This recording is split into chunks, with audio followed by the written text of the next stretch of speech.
Hi, welcome to my channel.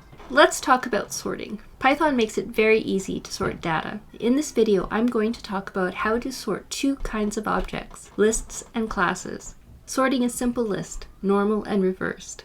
By the end of this video, you'll be sorting user-defined classes, but let's start simple. Here we have a list of numbers. We call the built-in function sorted and print the result.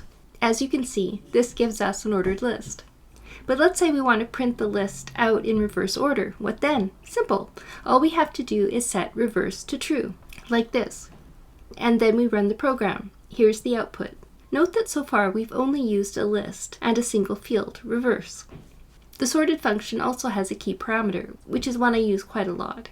For example, what the code on the screen does is it splits the string into its constituent words and then sorts those words according to their length. You can see right there in the documentation that the value of the key parameter should be a function that takes a simple argument and returns a key to sort on. Sorting a list of tuples.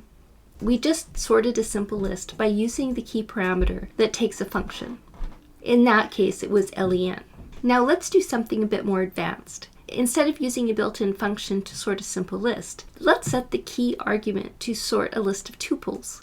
And instead of using len, let's create our own function. You can see it here, I've put it on the screen. So what we're doing here is passing in a tuple and then returning the second of the pair. For example, when the first tuple is passed in, 19 horses, then horses is returned, and that's it. Here's the output, sorting another list of tuples. Now let's say you're sorting another list of tuples and that you want to do some sort of arithmetic operation before you do a sort. Python can do that. One very handy function that we use in this context is a lambda function, which just basically means an anonymous function. Here's an example of a lambda function. We could run this at the prompt. Here we use a lambda function to sum the values in the tuples and then sort them. And this is the output. 3. Sorting a class. First, we set up the class. As you can see here, it's pretty straightforward. Let's say we're interested in learning more about the tallest buildings in the world. We want to keep track of certain characteristics: name, city, country, height, number of floors, and the year it was built. We're only going to look at 3 buildings for this example. Here you can see we create 3 object variables. By the way, if you're not familiar with instance variables and class variables, I made a video about this. I'll leave a link to it in the description. I'll also try to remember to put up a link.